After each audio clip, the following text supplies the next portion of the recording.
Today on the channel, we're strutting and strolling, rocking and rolling with the DC Collector's Edition, Sergeant Rock. And the spirit of Ultimate Warrior will run forever!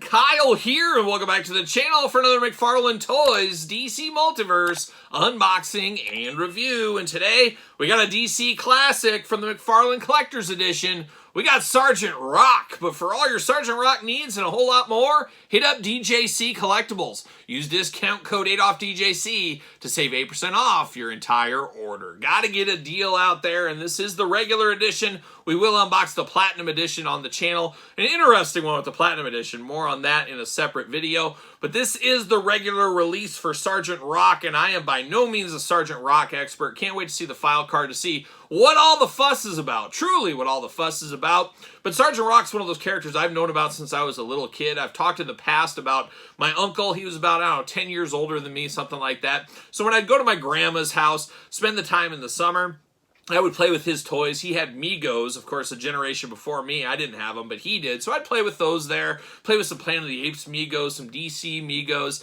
and he also had some comic books, and I definitely loved the Batman comic books from the 70s. I would read those, but he also had some Sergeant Rock out there. So I remember reading some of that and thinking, it's kind of like G.I. Joe, kind of like G.I. Joe. And I know some people are wanting to put this figure with their G.I. Joe figures. Don't think that's going to work too well for you. These are a different scale with Todd McFarlane. Todd, you prefer a larger scale than the Hasbro scale, correct?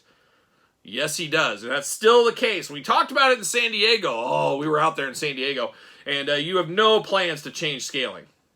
Nope, he thinks others should conform to him. That's an interesting thought process. We'll see how it works out for you, Todd, there. But Sergeant Rock, a bit of a deep cut. I don't know. He's been around forever. Not a terrible deep cut, but I think when you think of the DC Multiverse, you're thinking of Superman. You're thinking of Batman especially. Things like that, you're not really thinking of things like this. And this one has a little extra challenge to it, as we can see in the package here, as there is no weapons. Warner Brothers keeping the man down, you being the man, Todd, right?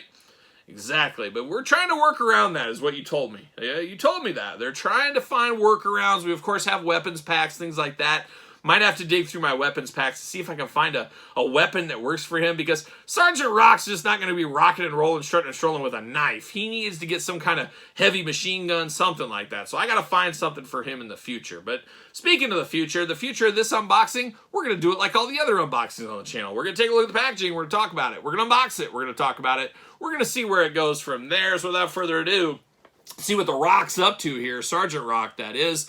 Looking very interesting. Got extra hands there. You got the trading card, of course. Got the figure itself, and he's got one mean shovel. He'll dig you a hole for you. He's going to put you in that hole with that shovel. So looking interesting. DC Multiverse, of course. 22 points of articulation. 12 and up on this one. Mark Summers, you know what to do. Mark Summers on the couch. Yes, that Mark Summers, Double Dare's own, sitting on the couch here today. Sergeant Rock DC Classics. Number 14 in the line. 14 in the line once again. And then on the back, a little graphic. Oh, war. War. It's tough. It's tough out there. And I've been through some wars in my day. Not quite those kind of wars.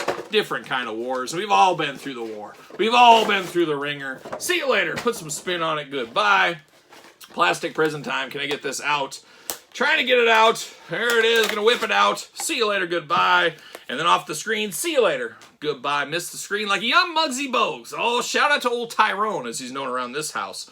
But Muggsy, quite all-time legend. DC collector stand. Seen it before. We'll see it again. How about Sergeant Savage? Sergeant Savage? Now I'm getting my guys confused. The Rock right here. Sergeant Rock. Like a young Dwayne Johnson going on. Looking interesting.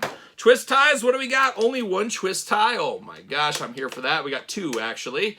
Got a little helmet action off to the side. I missed that. Got some tape. Straight out of Cambodia. Cambodia's finest. Usually used to catch flies, I've heard, over in Cambodia, but they're using it for McFarlane toys, and I can co-sign on it. I can co-sign on it. Get that card out. Get that knife. He's got to have that knife to protect himself. Got the helmet. Got that. And we're about off to the races. Who's ready? Who's ready? There it is. Let's rock with Sergeant Rock, of course, and we're going to dive into this card first. Of course, get this stand. Hate the stands, Todd. Still hate it. Like I said, not a fan of the stands. I understand them, just not a fan of them. That's just the way it goes, as you know, as we talked about. There it is. Sergeant Rock on the front right here. Real name, Franklin John Rock. Oh, John Rock. Always at the vanguard of World War II's bloodiest battles, Sergeant Rock shepherded easy company from the beaches of Normandy into the heartland of Germany. The quintessential soldier, Frank followed orders and got the job done swiftly and efficiently, witnessing extraordinary events during wartime, even the presence of superpowered beings on the battlefield. In later years, Frank mostly clearly recalls the horror of seeing men on both sides and an endless parade of greenhorns get maimed or killed. When hostilities ceased, Frank stayed a soldier, serving his country as both educator and clandestine agent. So how about that? Old rockin' and rollin', strutting and strolling to this day, I guess. But we do get the accessories here. We get a little gold shovel here. It's a gold shovel. He's buried a lot of bodies with this one here. But it is a small shovel, like one of those ones you have on a backpack or something. So we did get that. And then he's going to protect the world with this knife. I wish there was a spot you could put it in his teeth. I think that would be a cool look.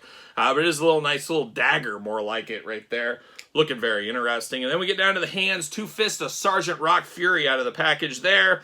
Does got this two finger here. He's giving me one of these. Give one of these, maybe a side one of these, maybe a one of these. Who knows what he's up to, but he's got the two fingers going on here. You got the maniacal hands going on this side as well. And then the final hand, a little trigger hand here. So, of course, if you can find a weapon by chance, you can stick it in his hand. So we'll see what happens there. But now we get Mr. Sergeant Rock here. We're going to pull this helmet out. He's storing it on the side of his arm there, but it is a very classic logo right there. Nice green with a dark wash throughout. Looking very, very nice. Totally matches his whole vest here. He's got the dog tags holding out. Got the backpack, like a traditional backpack, not like a G.I. Joe backpack. Slings over his arms, of course. Got a little canteen back here full of water or maybe moonshine. Who knows what he's up to. Pockets throughout on there on the saddles, looking very nice. And a guy that's seen a thing or two in the head department. Blonde hair at the top, brown on the side, a little bit of a beard. Looks like kind of a Vietnam soldier. A guy that had been out there in the rice paddies or something. Who knows what he's up to. He's got two eyes, a nose, a mouth, two ears. Playing them human hits. No maiming out there on the battlefield so far for old Mr. Rock here. Looking good. He's got a couple of spots on his face. Not sure if that's supposed to be war paint, supposed to be dirt, exactly what that is. But kind of looks like a normal Joe, really, at the end of the day. No pun intended, of course. Got a little watch going on so we can tell time. And we got some little fur. We got some hair going on the forearms and a little chest hair pocket popping out. Would have really liked to seen some real fur here. Todd, I tried to talk to you about the real fur, and we got distracted by that one lady. Oh, we know the lady. She distracted and took Todd's attention away from me. And I said, Todd, no, don't leave. And I said, I'll talk to you on the couch later. That's what we said. But this is looking very, very nice here. But would have liked seeing some real fur. Let's make it different. Let's change it up. Let's mix it up. Let's get wild. Let's get wild out there. Maybe not. Got some army pants going on down there, and then down to the brown boots. Ready to go, ready to party, ready for a good time is what we're ready for. And it looks like he's got a spot. Let me see here. Does this slide right in there? Yes, he's got a little storage spot there for the knife on the side. So I like to see that. How about the shovel? Yep, on the backpack. You can store the shovel on the backpack. Here for that. Love to be able to store this stuff on the figure. Now I just need to give him a heavy machine gun or something like that. We'll see if I can find something in my collection. We'll see. It might be tough. They're always futuristic or Spawn-like weapons. I need something more military-like. We'll see what we can find, though. We'll see what we can find. Arms all the way around for us on this one. A little bit of butterfly action there. Bicep cut. Double-jointed, pinned elbows. Oh, Todd, what are we doing? Hands back and forth, side to side. Hands removable. Head back and forth, side to side. Removable. Waist articulation, of course. Legs go up, but pretty much limited by the skirt on his big shirt there, so a little limited on that. You do get the double-jointed pinned knees on this one. You do get ankles back and forth, side to side, up and down. And of course, Todd McFarlane toe articulation. You got to have that for the Rock. Looking good, looking like a bruiser, looking like a big dude. Very interesting. Like I said earlier, a bit of a deep cut, but not really. I think most people know Sergeant Rock. I just never have met anybody that was all in on Sergeant Rock. They said, oh man, I'm waiting at the door for Comic Book Day. I need to get that new Sergeant Rock. I've never heard anybody say that, but I'm sure somewhere that goes on. It goes on somewhere, of course. Helmet fits on his head too. I should mention that. Looks good on there. Not a bad figure. I don't know if it was very high on my to-do list. It's one of those ones you just really don't think about. Out of sight, out of mind. But if Todd's going to make everybody, hey, you got to have these guys as well. And it is pretty cool. I'm not sure exactly who I'm going to display him with or where I'm going to display him. but it is cool for what it is right here. And I mentioned earlier, a lot of people probably want to put him with their Joes. Here's a Firefly I just have at my table. Look at that size difference. I mean, he looks like an absolute giant. So unfortunately, that's not going to work out unless you just totally don't care about scale. And I'm not a super scale snob. I can look over a few things here and there, but this is even too big for me. So not going to work in my department at least, but maybe yours. It's your collection. You got to choose your own adventure, as we do know. But Sergeant Rock, good for what it is. This is going to be figure of the year. Far from it, but cool to be made in a McFarlane line. It's one of those ones we didn't really expect to have, and I would say the Platinum is even more unexpected, and we'll get to that in a future video. So stay tuned for that as well. So there it is, the regular edition DC Classics Sergeant Rock. What are your thoughts? Is it a pickup, a pass, a long game, a no game, I'm not so sure game? Let me know your thoughts in the comments down below. And you made it this far, don't forget to like the video. Don't forget to subscribe to the channel. Turn on the old notification bell, as we got videos every single day. Even more content for you on Patreon, so make sure you're following the Patreon over there. You can even be a free member if you want to. Make sure you subscribe to both YouTube channels. Like I said, content all the time between the two channels. And don't forget ProWrestlingTees.com, search Kyle Peterson. And social media, SirPaul64 on the X, _Kyle_Peterson on Threads, and on Instagram. So for a little Sergeant Rock, I'm Kyle. See you guys all real soon.